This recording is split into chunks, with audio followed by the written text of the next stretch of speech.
Hey, y'all know me, dropping in to spread a little tea. And you know how we do it, so let's get right into it.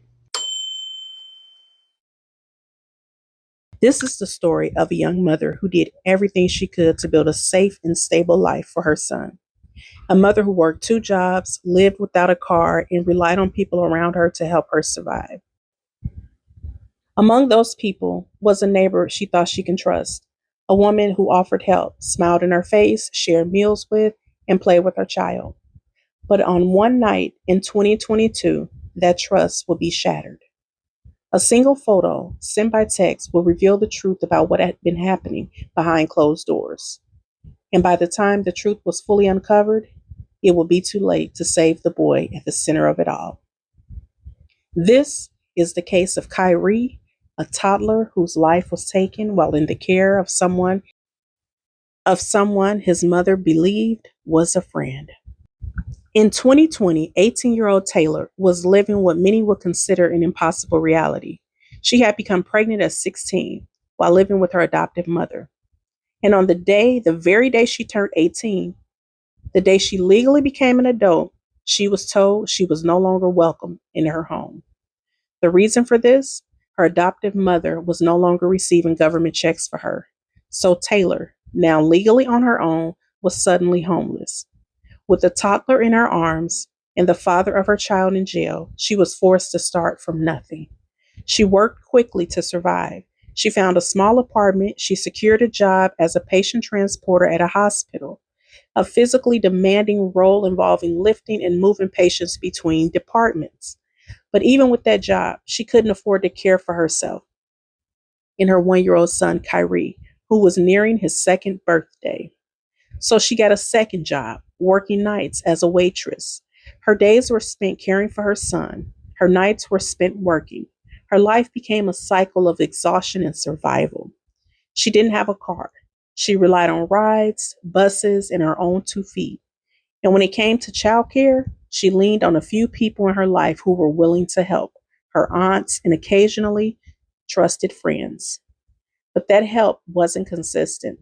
As soon the cost of needing a babysitter every night began to outweigh what she earned.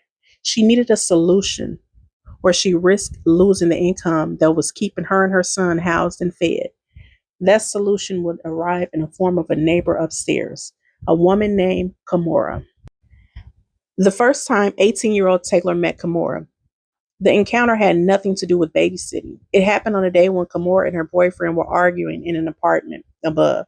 Taylor could hear the yelling through the ceiling. Moments later, she saw Kamora leaving the building holding an infant daughter, headed outside in the middle of a rainstorm. Taylor didn't know her well, but she knew what it felt like to be young, stressed, and alone with the baby. So she opened her door and offered what she had: food, diapers, baby clothes, and a dry place to sit until the argument upstairs ended. From that moment, the young mothers bonded. They talked, their children played together, and eventually Kamora offered to watch Kyrie so Taylor could go to work, something that felt like an answered prayer. They agreed on a payment system. Taylor would give Kamora half of her tips every night as payment for babysitting. It wasn't a lot, but it was money Kamora said she needed. She told Taylor she didn't work because her boyfriend worked long hours and she had no way to earn income on her own. So babysitting felt like a mutual beneficial agreement. For a while, things seemed to work well. Kamora sent regular updates. She texted photos of Kyrie playing, eating, napping. She even taught him colors, numbers, shapes, the same thing she was teaching her own daughter. Taylor trusted her, but that trust wouldn't last. One night, Taylor arrived to pick up Kyrie and noticed he had a bruise on his arm. When she asked about it, Kamora said his arm had gotten stuck inside of a crib while climbing. It seemed possible. Kyrie was energetic, curious, and always moving. So Taylor accepted the explanation and didn't push any further.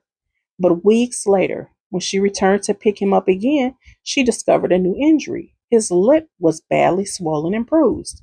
This time, the explanation was that he had slipped in a bathtub. Again, possible. Kyrie loved playing in water. Taylor didn't want to accuse someone who had been helping her, but something inside of her shifted. She quietly began reducing the amount of time Kamora watched him.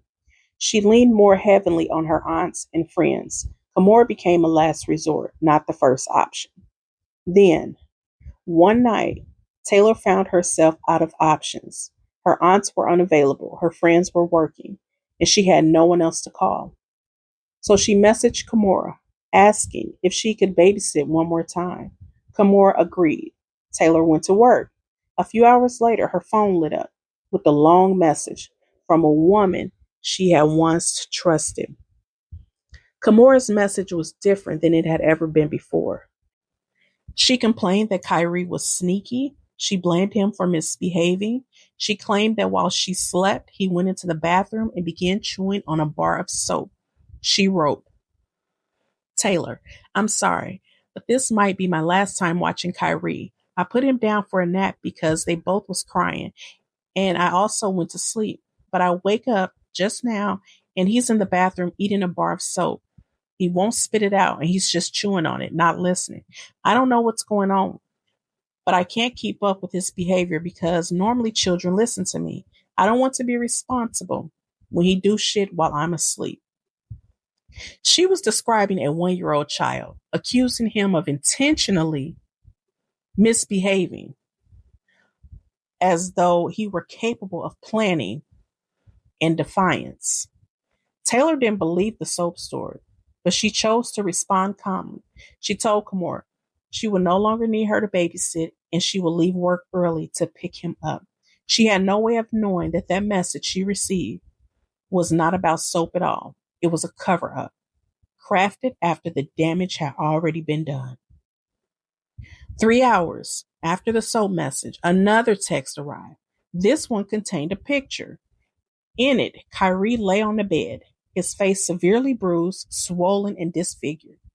One eye appeared to be bulging from the socket. He was unresponsive.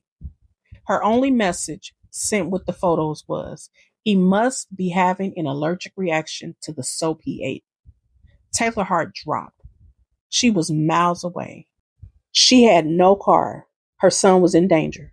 A stranger nearby overheard her panicking, heard her explaining what had happened, and offered to drive her home. She accepted and left immediately. When Taylor entered the apartment, her son was no longer in the bed from the photo. He was on the kitchen floor. He was shaking, unresponsive, his face was swollen, and his breathing was shallow. Kamora was there, her boyfriend was there, neither was providing help.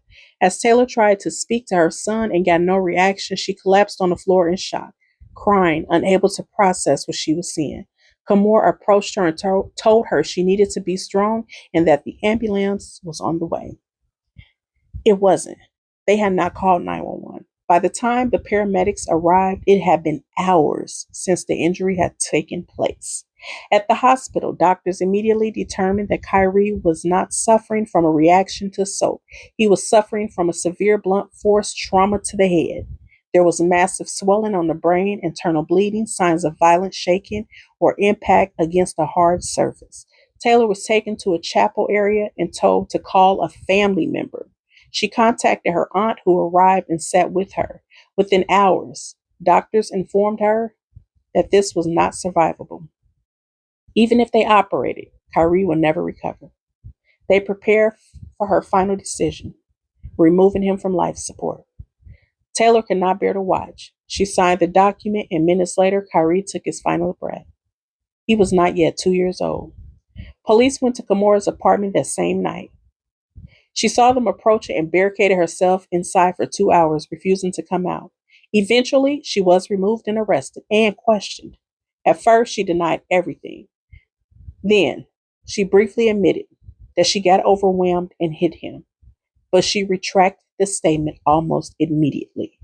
Investigators subpoenaed the text messages and constructed the timeline. They discovered that the first text message, the one claiming Kyrie was misbehaving and eating soap, was sent after the injuries had already occurred. She had injured him, left him for hours without medical care, and attempted to build a false explanation. If she had called 911 when the injuries happened, doctors confirmed there was a chance he could have survived. Instead, she waited for 3 hours. Medical examiners found that Kyrie suffered major blunt force trauma to one side of the head, rapid internal bleeding, violent swelling on the brain. Trauma consists with being slammed against a wall and the floor. Whew.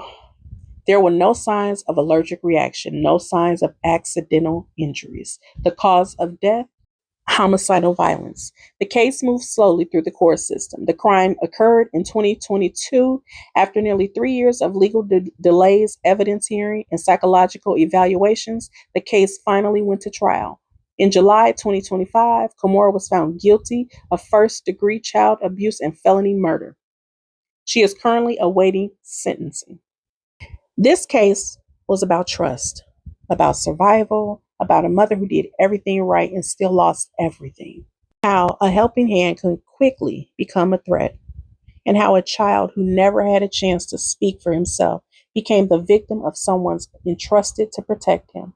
Kyrie's story is not just a story of violence, it is a story of warning. For young mothers without resources, for families forced to rely on others, for anyone who believes that danger also looks like a stranger.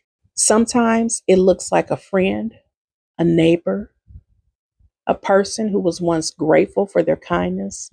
Kyrie lived a short life, but he was surrounded by love from the person who mattered the most. And while the legal system has delivered a conviction, it cannot deliver restoration. A sentence will be given, but a life cannot be returned. I will now play the video of how long the judge ordered her. And I am deeply sorry.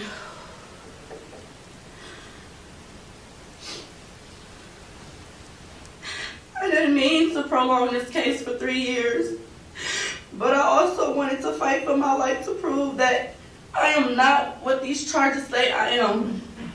I have to live with this my entire life. On count 2, the felony murder, you are sentenced to the Department of Corrections for a period of life. Yeah, I'm gonna come to you later.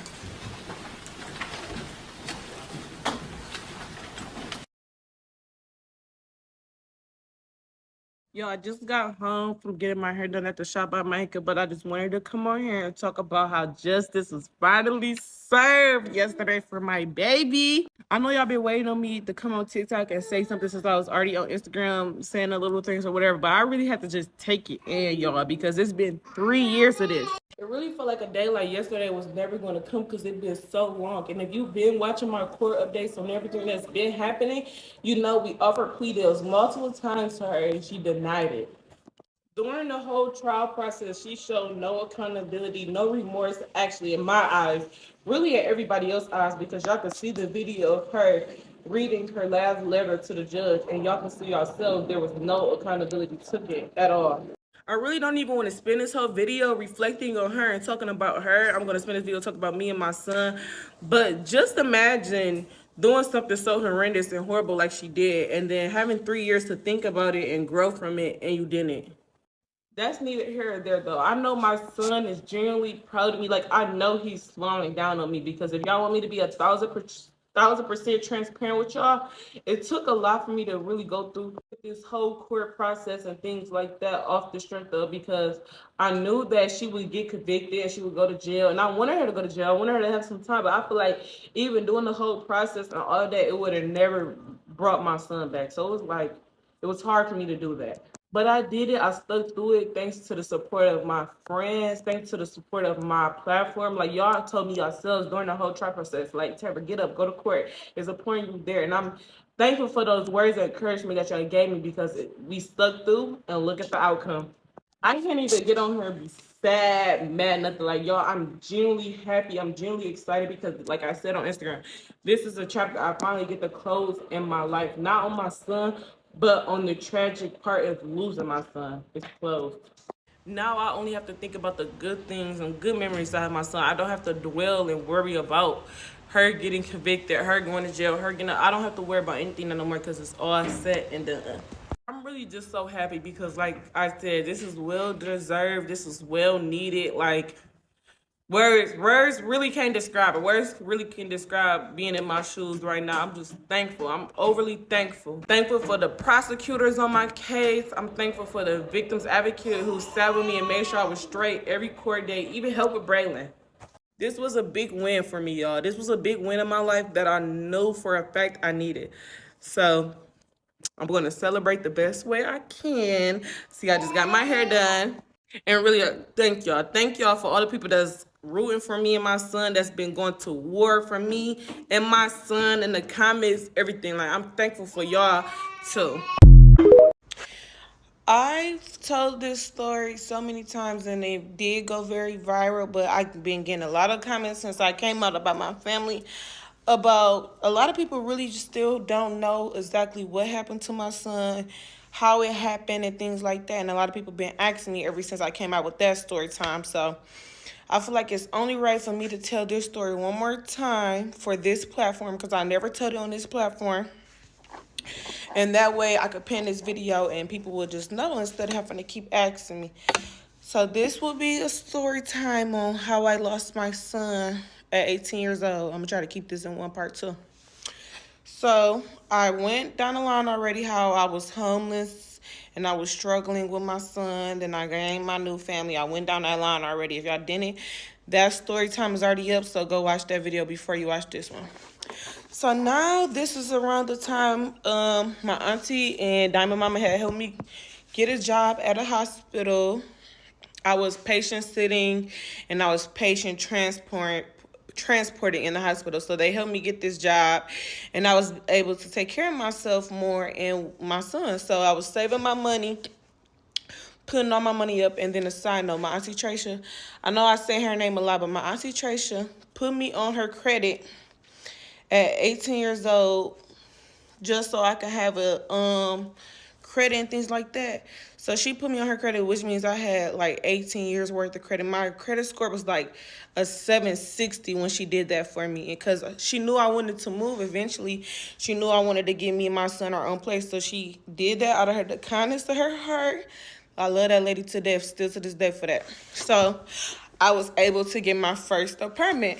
I moved in my first apartment around March, I think it was the end of February, March of 2022 with my 1-year-old son. So I'm 18, he's 1 year old. I moved in my apartment in March. So one day, my neighbors, I lived below the girl that used to watch my son. I used below her. She lived above me. One day I just heard her and her boyfriend just arguing really, really bad. And it was like a rainy, cloudy day. And they was arguing like really, really bad.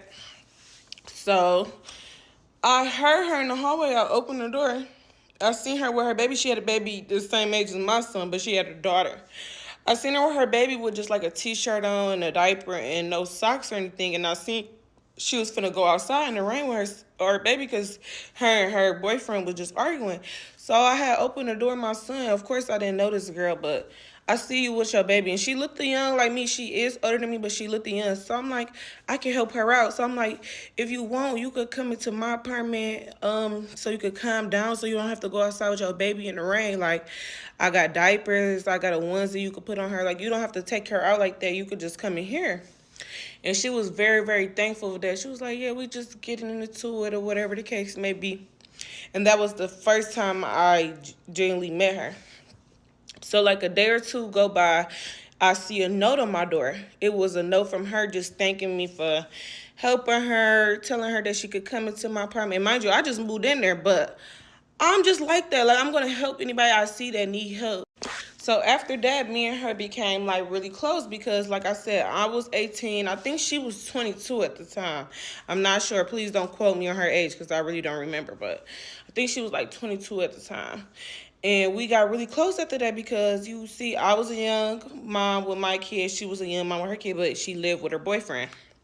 So one day we were just chatting and talking, and I had just started serving and waitressing too with working at the hospital because now I got my own apartment, so now I got to try to keep up with my bills, afford my bills. So I'm doing that.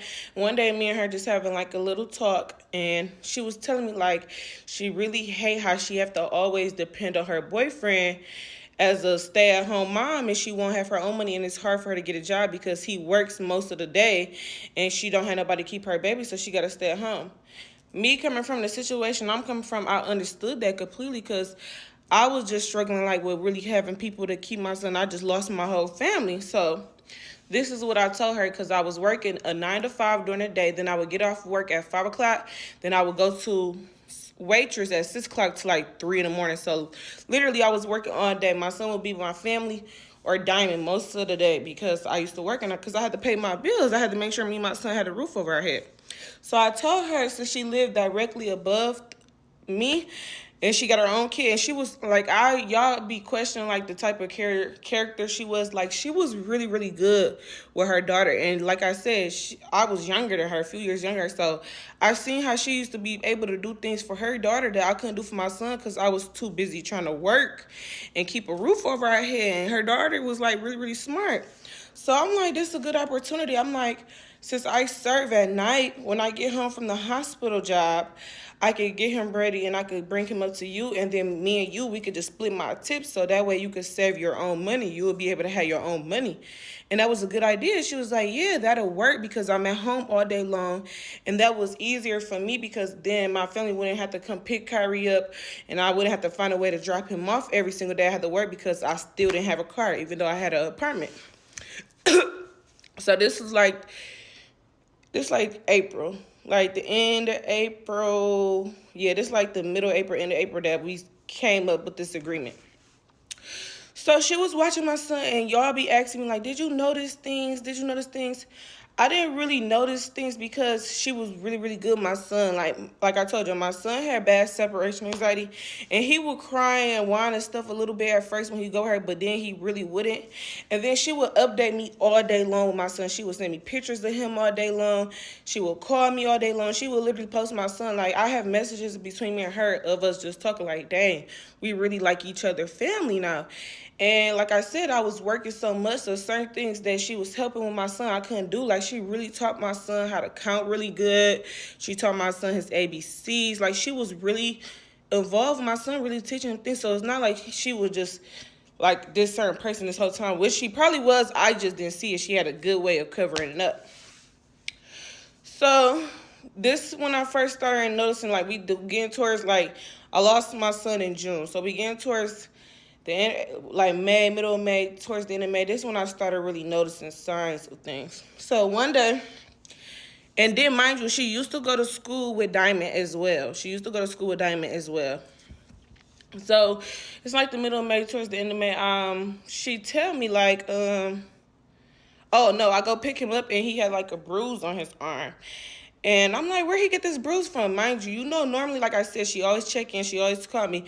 And it was just a little odd to me that she didn't tell me, like, yeah, he hurt his arm or whatever, because she would tell me everything. So when I picked him up that night that she told me that, I'm like, what happened to his arm? Like, why you ain't call me or something? She was like, oh, it was nothing. He had got his arm stuck in the crib. And with me telling the story after I lost my son thing, and I'm able to self-reflect and look back, like, how can a baby arm get stuck in a crib that's designed for a baby? Like, I get what I'm saying? Like, but I'm so young and I'm trusting her that I'm not really even seeing it that way. Like, oh, and it was just like, I swear, it was like this small of a bruise on his arm. My son was really, really light-skinned, so he was bruised easily. So that was the first little incident. I'm like, okay. So some time go by. She's still watching my son. Everything's still good. Everything's still great. Now, this is the second time I noticed something. And this is the second time that something happened to him in her care that she did not tell me. So I'm like, what the? So that's what I'm saying. We at the middle of May. Now we like towards the end of May. I picked my son up one night, and his lip is like really, really bruised, like swollen, like, I don't, like, it's not something he could fall. I'm saying this now because I know now, but then I didn't really think, but his lip was swollen. And I asked her then, like, why you ain't call me? Why you ain't tell me something had happened to him? Like, what's wrong? Like, why my baby lip bruised? She was like, oh, he was playing in a tub and he slipped and fell. And me being as young and naive as I was at the time, I believed her because, like I said, she was really good with my son, for one. And then for two, my son, like I know my son, I know my kid. My son used to really stand up in the tub all the time, play, splash in water, because my son literally loved playing in the water. So I'm like, okay, that could sound like true because I know my baby. But I'm like, that's when I started like relying on other friends and Diamond more than just her to watch my son. Because I'm like, maybe it's really just too much for her to be keeping like two babies at the same age. I'm like, maybe she can't really keep up. Yo, this video about to end. I'm sorry, I gotta do part 2. I really be trying to tell it all at once thing, but I gotta do part 2, so I'm about to record part 2 right now. I ain't even gonna wait to post it. This is part 2 on how I lost my son at 18. So at the end of the story, I was talking about, like, the first part, I was talking about how he had this bruise on the lip. And I started recognizing, like, maybe it's becoming way too much for her to keep up with 2 kids, because she used to just having her 1-year-old daughter. And then she's having another toddler that's 1 year old. And I know how active both of them be, because I used to watch them too. Like on my off days, if she just, like, we live right next to Myers, the grocery store. If she just wanted to run to the grocery store and run somewhere really quick, and she didn't want to take her daughter, she would bring her daughter down to me, and I would keep both of the babies as well. So I know how busy and active both of them used to be together. So I'm like, maybe this is really becoming way too much for her. So then I started relying on Diamond more and relying back on Diamond more and my other friends to, like, just come over my apartment while I go to work to keep him, because I started to feel like maybe this was too much to her, but she was still watching him, like, when I really couldn't get nobody else to watch him, because Diamond worked as well. So, like, when the days I really couldn't get nobody at all to watch him, I would still have to rely on her and depend on her, because she right upstairs. And my aunties in them work, and I really only had them on, like, their off days and the weekend days, and I worked, like, every day. Literally, I would work every single day. So, like I told you, that was, like, that was, like, the middle of May going towards the end of May. Now we, like, in the beginning of June. So, my son, like I said, I wasn't relying on her no much, but my son was still going there. So, this is the day that the incident happened. Please don't get quote me on the dates. I believe it was June 11th, June 12th, or June 13th. One of those 3 days where the incident happened. I really can't think that clearly right now, but it was one of those days, like the beginning of June, like the first or second week of June.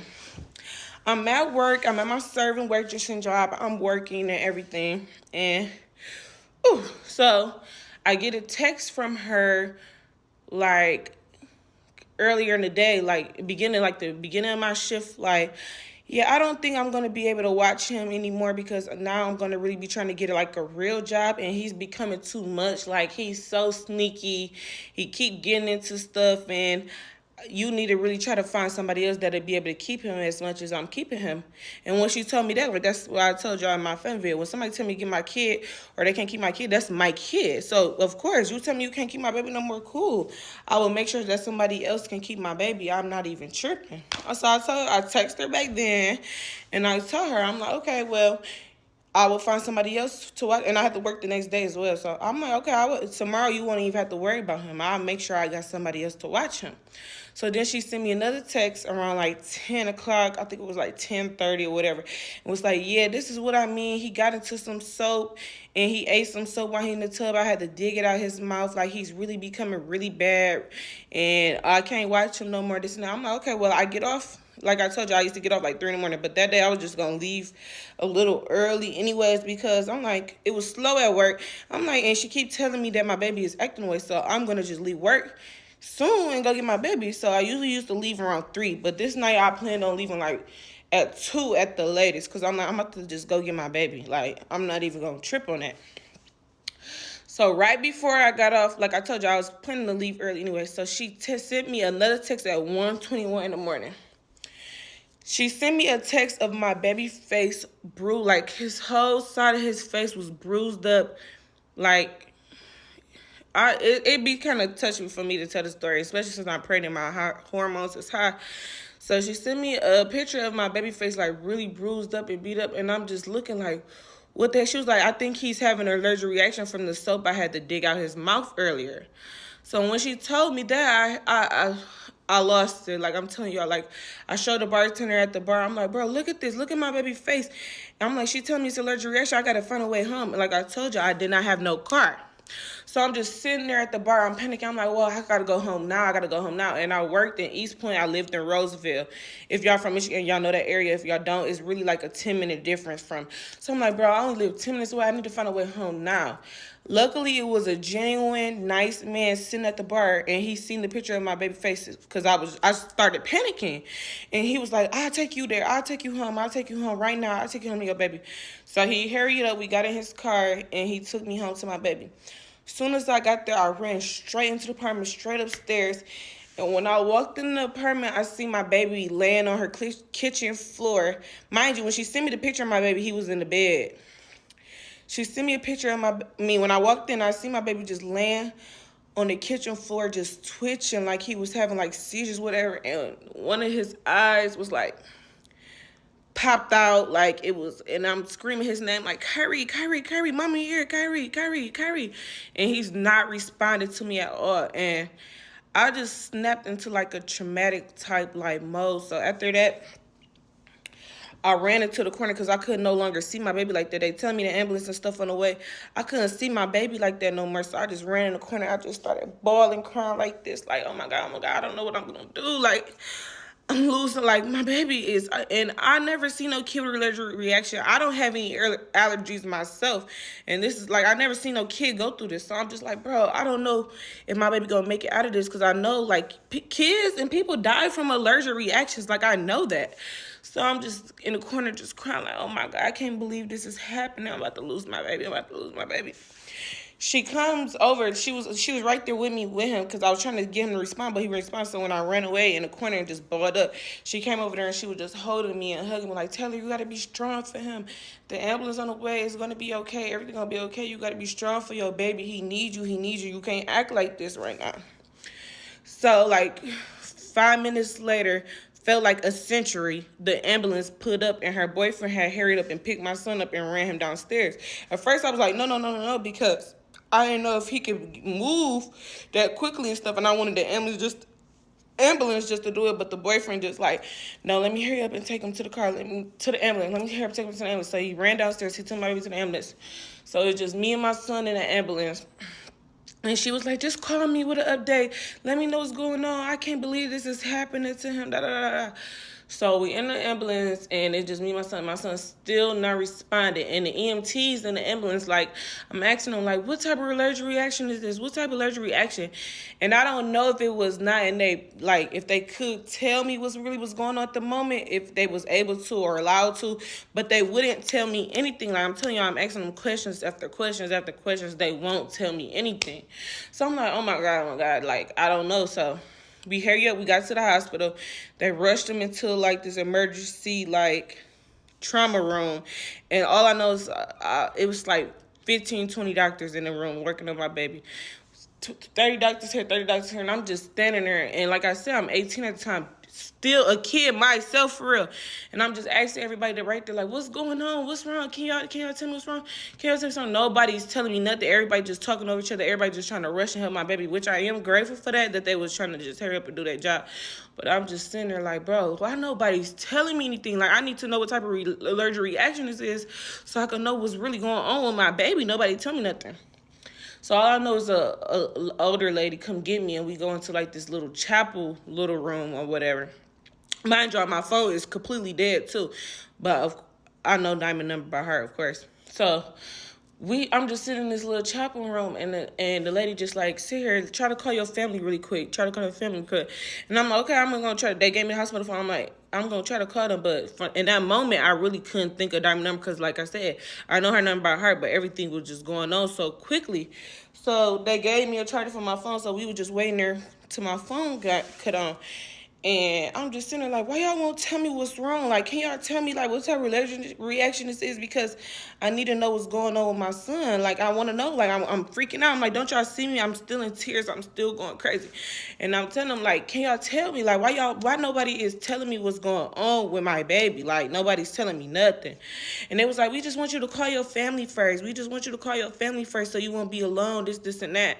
So I finally got a hold of Diamond, and Diamond was like, okay, I'm on my way. I'm about to come to the hospital. And when they heard me say that Diamond was on her way, then that's when they finally like just started telling me certain things that was going on.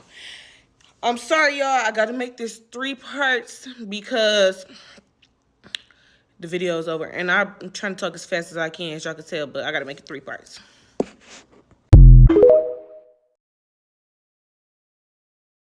Okay, y'all, this is part 3 on how I lost my son.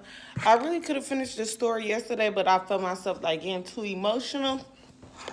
So I didn't want to really keep talking about it. And then, like I said, I'm pregnant. So I be nesting and I be resting all day long. So I really just got up and start getting active because I was just asleep. But this is part 3 of how I lost my son. So I ended part 2 on saying, like, they finally started telling me what's going on. So after I got a hold of Diamond, and now that's what I'm saying, now that I could look back at what was going on in the situation, like, they don't just be putting anybody in a chapel room and won't tell you what's going on. Like, so that's how I knew that it ended up starting to be something serious, because why am I in the chapel room talking to, like, the church people and stuff at the hospital? So that's when I really started realizing that it was more of a serious situation than a allergic reaction. So after I called Diamond, they seen that I had family and stuff that's going to be on their way, because of course Diamond was going to start calling people herself. They was like, well, the doctors is looking over him and stuff right now, and these are serious signs of child abuse. Who was he with this night? Because like I said, y'all know I was at work. So I'm asking them, like, child abuse. Of course, I seen all the bruises and my son eye popped out. Like, I seen all that on his face. But like I said, I never had allergies myself, and I know how serious allergic reactions can be. Like, people die every day from allergic reactions. So I'm thinking, like, his face was just swelled up because he was really, like, having a real allergic reaction. And that didn't click to me that this girl was just beating on my child, because I would have never thought she would do that to my kid. She got a daughter herself, and I told y'all in the previous parts how good she really was to my son, until I started noticing little things, and I feel like it was overwhelming for her. That's why I started including other people to watch my kid just as much as she was. But I would have never thought in a million years she would put her hands on my kid. So mind you, like I told you, I was like 15, 20 doctors in there trying to work on my son. So one of the doctors come in with the chaplain people, and they would just tell me, like, yeah, these are signs of child abuse, and his brain is like swelling really, really bad by the moment and bleeding. Like, he got to have surgery to be able to stop the bleeding so the swelling can go down. And when they told me that, y'all, like, I'm telling y'all right now, that's why I don't like to talk, because I be about to cry. But when they told me that, I really started losing it, going crazy, because I'm like, child abuse. My baby brain is swelling, and I don't know doctors and stuff like that, but I know Grey's Anatomy. So I know, like, when something like that is really serious going on, it's a chance that like, they're dying. So when they told me that, I automatically was thinking, like, oh my God, something is wrong with my baby. Something is wrong with my baby. My baby not going to be the same. But I wasn't really tripping as much as they was until I talked to the surgeon. So, like, an hour go by, the surgeon comes into the chopper room, and now that, like I said, I gotta keep saying, now that I can look back at it, I really held like a type of hurt feelings in my heart towards the surgeon that did my son's surgery, because the lack of emotions he was showing. But I gotta remember, like, the type of surgeon he is, and that he's working on kids, like, they don't have time to be trying to be there for you and your emotions, because they got to be there for you with your kid in the surgery room. So when he came and told me what he told me, it was just so cold, and he just told me straightforward. Like, he told me, like, I'm about to take your son into immediate surgery right now, or he's going to die before the night is over with.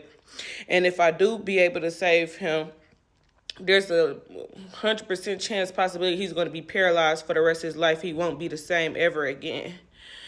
And when they told me that, like, of course, like I said, I was scared of my baby. I was losing my baby. But when they told me, like, even if they was able to save him, that he would have never been the same again. And I'm thinking, like, I know my son. Like, my son was so well advanced for 1 year old. Like, y'all be seeing the videos I be posting of him. Like, my son was so advanced for his age. So y'all telling me that my little boy, my little baby is never going to be the same again? Like, what are y'all talking about? And when they tell me that, like I'm telling y'all, I really lost it. Y'all know in the movies when people just fall down and they just cry, like that's really how it was. And it wasn't even on nothing dramatic or something. Like I just felt every breath of my body just like I could not breathe. I could not believe that was happening. And I told you, I still haven't even seen my son because they put me out of the little trauma room, put me in the chapel room.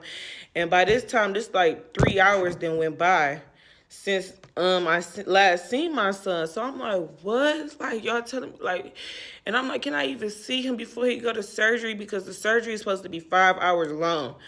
And they was like, if he make it through the surgery, then he gonna have like a long recovery time, but it's a chance he won't even make it through the surgery. So I'm like, what? I gotta be able to see my baby before he go to surgery, because what if I don't never get to see him again, like alive? Like even though he wasn't really alive in that moment, I still like, what if I never get the chance to see my baby again, kiss my baby again, nothing. So after the surgeon told me that, they took me, and by this time Kyrie grandma on his dad's side was there, and his aunties on his dad's side had got there. So it was me, Diamond, them on her dad's side, and they finally took us up to where the pediatric surgeon stuff trauma part is, and they started rolling him to surgery, and they was able to stop him for like 30 seconds so I could be able to see my baby before he go into surgery. So they was able to stop him, and I just see my baby. When I seen him, he had all these a tube, like a breathing tube and everything. So it's like I was able to see my baby, but it was like, this is not my baby. Like this is really like. So they took him to surgery. They put us all in this waiting room. So we wait in there, and I'm just sitting there crying, like because I'm still in such disbelief. Like I'm really losing my baby. Like my 1-year-old son is in surgery right now. Like what the heck? Like, so they finally put us to this little smaller room, because I was in a waiting room, waiting surgery room with everybody else in the hospital that's waiting on somebody to get their surgery. But they finally moved me into like a smaller room with just me and my family to like try to get some insight. And this when the detectives start popping up, the police and everybody that. So when the police and stuff got there, I'm asking them like, what's going on? Have y'all talked to her? And I'm showing them my phone, because before I got to the hospital and when I first got there, like I told y'all, my phone is there. So when my phone turned on, she was blowing up my phone, blowing up my Instagram DMs, blowing up my phone, texting me like, Taylor, is he okay? Taylor, is he okay?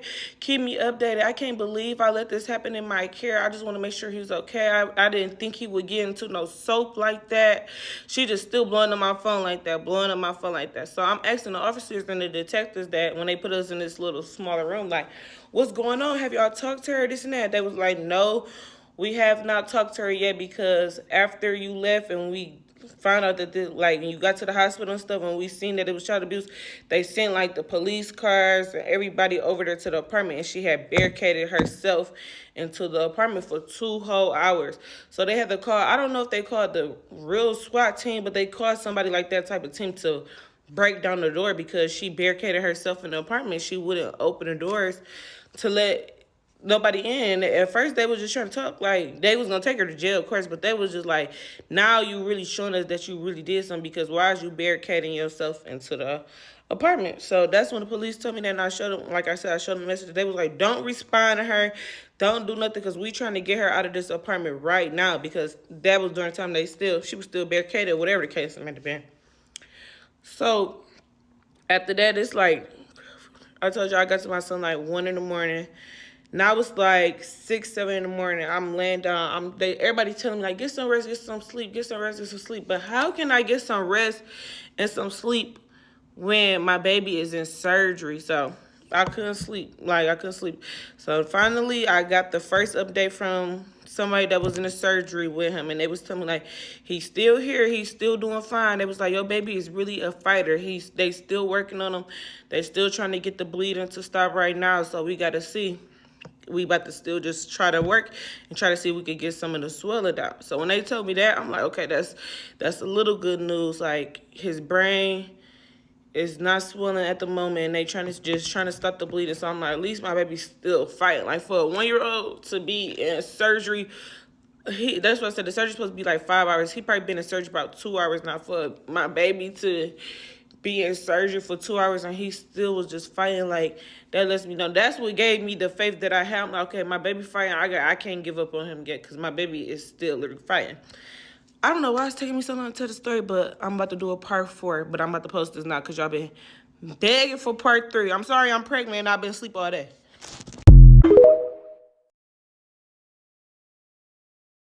Okay, this is part 4 to how I lost my son at 18. I'm about to really try to sum it up in this last part because me personally, I don't even like watching those story times that's 1,000 parts. So I'm trying to be very considerate of y'all time too because I know y'all really invested in what I'm saying about my son. So I'm about to try to hurry up and tell y'all in this last part. So I ended that last part in saying that my son was still fighting for his life. He was in surgery about 2 hours down. And they was telling me, like, they trying to locate where the bleeding is coming from, but his brain is not swollen at the moment, so they able to still do the surgery. And by this time, the detectives and everybody, they was telling me, like, they'll come back tomorrow to talk to me, or another day to talk to me after they see what's going on with her, because at that time, they was only trying to see what I knew so far, but I didn't know anything because, like I told y'all, I was at work, and they really had to try to see if they could get a confession out of her, see what really happened, because at this time, nobody still knows what happened to my son or what exactly did she did to him, because she's barricaded into the apartment. So I'm like, okay, I'll talk to y'all there. So like I told y'all in the last part too, everybody kept on trying to tell me, like, get some rest, try to sleep, Taylor, try to get some rest. And I couldn't sleep, but after that, they gave me that first update about my son. I'm like, okay, maybe I could just close my eyes for like a little second, because I've been up since earlier that day because I went to work. I haven't slept, so I'm like, okay, maybe I'll go to sleep, close my eyes for like 30 minutes or so. They'll be able to come back and tell me my baby made it through his surgery, something. And it's like the moment I fell asleep, that's when they came back in there and told me, like, oh, we had to end his surgery because his brain started swelling again. So when they told me that, I'm like, what? And I'm telling you, this whole time of me losing my sons, like, the moment I would get good news, then I would get bad news. Like, and that's what I'm saying. Like, y'all seen, they just told me that he's doing good. He's doing good, but now they come back like an hour later telling me that they had to end the surgery because his brain started swelling again. And I'm like, okay, so what do this mean? They was like, well, since his brain started swelling again, it's a major part of his skull that we can't even put on. We just got to wrap some bandages around it because his brain is swelling too much out of his head to even put this part of his skull back on. So I'm like, okay. So they was like, we going to have to just watch him over the next period of days and see if the swelling go down to see if he even able to have another surgery. So I'm like, okay, like, I don't be trying to cry on this app. So I'm like, okay, we could do that, whatever the case may be. So now it's like 10 a.m. the next day. They was finally about to let me see my son after his surgery. So they was like, prepare yourselves because he have a lot of wires and tubes and things like that connected to him. So I'm like, okay. And it's like, you could prepare yourself so much until you get in there and you really see your kid. Like, just imagine how I feel. So I'm thinking, like, okay, I'm trying to be strong for him because I got to be strong. His mom, I'm the only parent that's able to be here right now. Like, I got to be strong for him because I believe in, like, energy and stuff like that. If my energy and morale is down, I feel like my son will be able to feel that. So I'm like, let me try to be in the best spirits and energy that I could.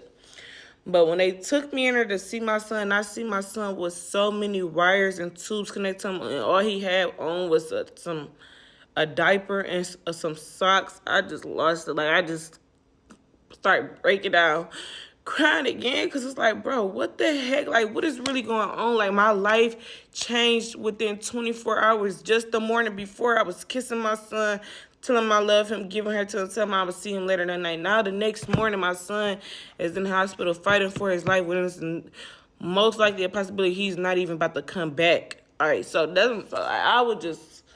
I was just losing it at that point. Like, well, I couldn't even stay in there that long at that time because I couldn't even see my son like that. So I literally couldn't. So after that, they was like, like I said, they were like, we want to just monitor him for a couple of days to see if we could be able to have another surgery. But still, he's not breathing on his own. He's not moving. He don't have no real brain activity or nothing because his brain is swelling and things like that. Like, he's only breathing through the breathing monitor. So over the next couple of days, we was able to watch if his brain was swell or not because they had like a little monitor where we could see, and I was able to read it because they was telling me how to read the numbers and stuff like that. And it's like over the next couple of days, his brain was swell, then it would go down, then it would swell up again, then it would go down, and it would swell up again, go like it was just up and down for the next couple of days. And all them times, like I said, my son, this happened on June 13th. My son even died to June 22nd. So all them days he was fighting for his life in the hospital. And I did not leave not one of those days. Every single one of those nights, I spent the night right next to him in the hospital. And if I was to leave, I would only leave for like an hour or two, get some food, get some fresh air. I would not leave because I could not. I just kept on telling myself, like, what if I leave and he leave completely? Or what if I leave and he gets better and I'm not there? Like, I got to be there. So that's what was going on with my son. Now back to her. The detectives came back and talked to me and my family and stuff, and they was telling like they finally had an interrogation, whatever it is, with her. They told me they interrogated her for 4 hours before she even tried to admit what she did to my son. She tried to say like she just snapped and went crazy and she really didn't mean to do that, But then she tried to take her confession back. So when they said that, I'm like, what? And it was just that. And then she didn't really, like I said, it took them 4 hours for them to talk to her, but she still wouldn't even tell the full story. All they told me is that she hit him, but then like this and that, like she was giving them the runaround for all that time, then confessed, like it was just too much going on with her. But I was irritated with that, but I was more so focused on my son at the time. So now we at like June 20th. I seen his surgeon again. His surgeon come in and talk to me, and he's telling me, now this is what he's telling me. He's like, his brain still has been swelling up and down over the next period of days, so we don't know if we're going to be able to give him another surgery. And I'm like, what do that mean? What do y'all mean y'all not going to be able to give my baby another surgery? They was like, because he's not breathing on his own. He's not showing no activity, no brain activity, nothing like that. Like, they'll do, like, you know, when you go get your baby physical exam and they try to see if their reflexes working and stuff like that. Like, none of my son reflexes was working. And if they was seeing, like, a little tiny signs, it was only on one side of his body where his brain wasn't damaged at. So I'm like, so what do y'all mean y'all not gonna give him another surgery? They was like, and they said because of that.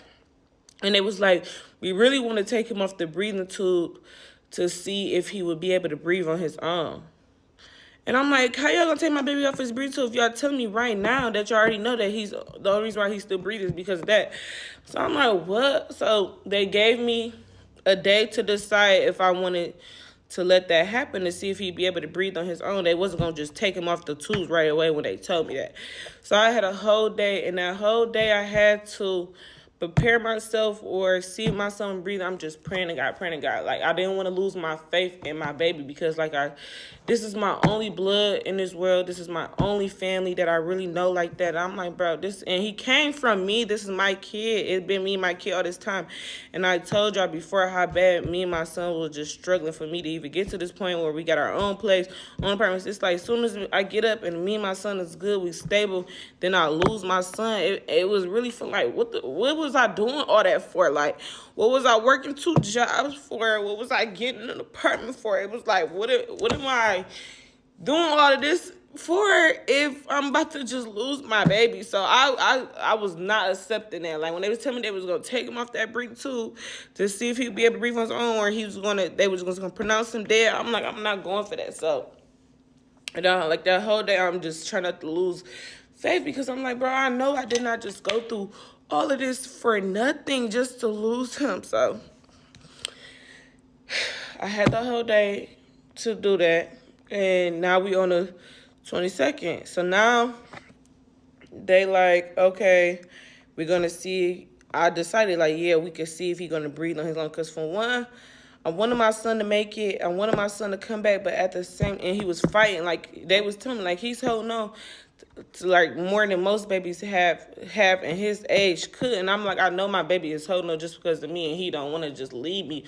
But on that day when they was like, we're gonna do it, and I decided, like, yeah, we can do that, because I didn't want to keep putting my baby through unnecessary measures just because of me and how I feel. Like, if my baby wanted to be gone, I would let him be freely because I know he's going to a better place. And this part is ended. I try to end it in one, so hopefully the next part's the last. And I don't even want to keep. Okay, this is part 5 on how I lost my son at 18. This really is gonna be the last part because I'm already at the end of the story. And 2, I don't even like to keep reliving this moment. I really hate reliving this moment, even though I'm healing and I'm moving past it or whatever. I just don't like reliving this over and over and over. And y'all seen I just kept trying not to cry in the last part. So I'm really gonna be done with this story in this part. But so like I said, I finally just accepted, like, okay, we could try to see if he's going to breathe on his own because I don't want to keep putting my son at 1 year old through these painful, extraordinary measures. Like, I'd rather him, if it's meant for him to be in a better place with God himself, then I'd rather him be there than to be here on earth just hurting and in pain every single day, just trying to hold on just for me. Because I genuinely felt like my son was just fighting all them days just for me. He didn't want to leave his mom alone. And I was like, and I had to accept, like, bro, I want my baby in a better place, so I'm not going to be selfishly just wanting my baby to just be here, living on all these tools or anything like that when, no, like, I didn't want that for him. So that we came up with a time where they was going to come back and put the plugs and stuff on him. And they was asking, like, do I want to hold him one last time? And I'm like, why y'all keep saying one last time? Like, it's like all the doctors and nurses then gave up on him. And it wasn't like they just gave up on him, like they just knew my baby was gonna die, or they didn't have the faith that I had. It's just like they knew the facts of the whole case and stuff like that. Like, even with my night nurses, they was so sweet. And I got really close to them over the past days that my son was in hospital. I used to ask them, like, have y'all seen kids go through this, recover from this? And they would tell me, like, yeah, we seen kids come back. We didn't even seen kids younger than him go through something like this and come back, but they don't always be the same. And it was like, in his case, like, it's going to take a long time for him to even be able to function at all a little. So they just knew the facts of the whole thing. So I'm like, no, I don't want to hold my baby last time because I was still holding on to faith that it's a chance my baby could come back. And I didn't want to hold him because, like I said, part of his skull was still off. I didn't want to hold him and I hit something wrong or I do something wrong. Like, my baby was so fragile, I didn't want to do that. Like, I would hold his hand, I would kiss his feet, I would rub on him, but I did not want to hold him because I didn't want to mess anything up when it's a chance that maybe my baby could still come back. I don't know. So they came back on the 22nd of the time they said they was going to pull the plug, and I chose to leave the room and go in the little hallway waiting room because I did not want to be there when my baby took his last breath. I'm sorry, I did not want to be there. I did not want to see that. I did not want to experience that. I just wanted to go in the other room because I was just hoping while I'm in this other room they'd come back and tell me, like, oh yeah, he's taking a few breaths on his own. Like, that's what I was hoping for. I wasn't hoping that they'd come in there and they would tell me, like, oh yeah, he took his last breath at this time. I was not hoping for that. So I'm in the other room. I'm just waiting. They doing all the tests on him to see if he could breathe on his own. Like, it was more than them just unplugging the tube. Like, they don't just boom unplug the tube and then see they breathe. It was some type of test that they was doing as well to see if he had any type of signs of brain movement and things like that. So I'm just sitting in the room waiting and this and that.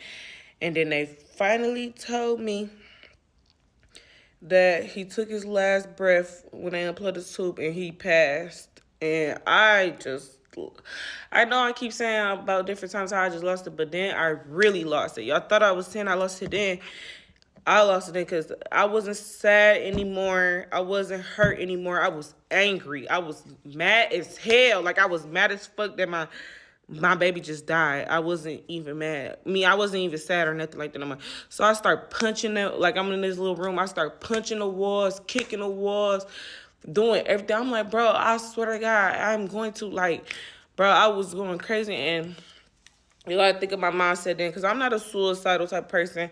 I'm like, and from what y'all can see, from what I done told y'all, my story times and updating y'all and stuff like that, answering y'all questions, I'm not even the type of person to give up. When I get knocked down, I get back up quick. I don't let nothing consume me. But that right there, that consumed me. I'm telling everybody in the room, like, my son dead, so I'm going to die myself. I'm telling them, like, I would kill myself right now. There's no reason. I'm telling everybody, like, it's no reason for me to live. It's no reason for me to live. It's no reason for me to live. Like, I just lost my son. It's no reason for me to be alive. I was straight. I was straight. And I was going crazy. So once they seen that, why did they try to keep me, myself, in the hospital? The same hospital my son just passed in. Now they telling me that they might have to keep me there for a psych evaluation because I'm saying all these crazy things. What? I'm not crazy, bro. I just lost my son. I'm not crazy. Y'all don't gotta keep me here. So I'm like, what? So that made me go even more crazy. Like I told y'all, everybody just trying to hold me to keep me to stop, but I'm not letting it go, bro. Every time somebody let me go, I'm punching them girls. I'm throwing chairs. I'm going crazy. So, and I didn't even. And after that, like I said, I didn't want to see my son take his last breath. So I didn't even go back in there and see him after that because I wanted the last memory of me seeing him, kissing him, June 13th. June, whatever day it was, me kissing him goodbye and telling him I'm gonna see later. I wanted it to be the last good memory. I didn't want the last memory of me seeing my son pass up. I was just going crazy because I'm like, bro, I didn't get to hold my baby one last time before he passed. I didn't get to, like, experience my baby and really knew that the day that was going to be my last day of seeing him be himself was going to be the last day of me being himself. So I was just over at that point. When they finally got me to calm down, we all getting ready to leave the hospital, I'm just like I was so numb. And I'm looking back at my behavior. Like, a lot of people used to think, like, oh, she outside, she partying. It wasn't even that at that time. It was just, I was so numb. Like, y'all got to think about, I'm 18 years old, and I just lost my baby a month before he turned 2, a month before I turned 19. So I was just so numb to the situation was going on. And I was just out of it. So back to her. After I told you, like, she went to jail. Of course, after my son passed the way he passed, I'm going to have an autopsy done on him. Of course, why wouldn't I? So she's in jail, this and that, we waiting trial, going that, So after I had the autopsy done on my son, they was telling me, like, the way he passed, because she still, like I said, she still haven't told nobody exactly what she did to my baby. Still to this day, 2025, she still have not told nobody what she did to my baby exactly. So, then... after the autopsy, I was talking to the detectives and everything. They was telling me from the autopsy, you could tell that she must have hit him really, really hard. Like, I don't know if she punched him, kicked him. We don't know. Like, we still don't know. She must have hit him like that, and then she, like, must have threw him, like, against the wall or something like that, because it's, like, his brain was damaged. But then after that, it's, like, his brain started rocking back and forth, which made it start bleeding and swelling from the damage that she did to him. So I can't really say this what she did to my baby, because I still, to this day, really don't know. So that's what happened. And like I said, they told me that it happened hours before that he got to the hospital. So it was a chance that my baby could have been saved, really been saved before his brain even got that swollen, before he even got that bad. It was a chance he could have been saved, because when she, like I said, when she was texting me around 10 o'clock telling me she couldn't watch him no more, that's when she committed the incident on my son. I know 1:30 in the morning when she sent me the picture of my baby face messed up. She did it around that time, and that was her ways of just trying to cover her tracks on what she really did to my baby. So it was a chance I really could have saved my baby. But instead, she let my baby stay in her apartment suffering that whole entire time until it got to the point when she knew I was about to get ready to get off work. Then she came up with this whole little story, sending me the picture of the baby. That's what really happened. So the fact after his autopsy and I was talking to the detective and I seen, like, dang, it was a chance my baby could have been saved if you would have just been honest and told me that you did this to my baby, or something really happened to my baby at the time that you did it. So yeah, that's how. To sum it all up, this is how I lost my son at 18 years old. I'm thankful and I'm blessed that I'm able to have another baby right now. I don't know what I've done to deserve it after losing him, but I'm grateful and I'm thankful for that. But forever, no matter what, that's going to be my first baby, my first love, my first everything. Like, I will never forget my son, Kyrie. I will never, like that's still my baby, no matter how many kids I have after that. That right there is my baby. And like I said, when it comes to her, we're about to still have to go through trial and things like that all these years later. So she's in jail. She haven't been sentenced yet, and trial haven't started yet from who knows why. But yeah, this is the story on how I lost my son at 18.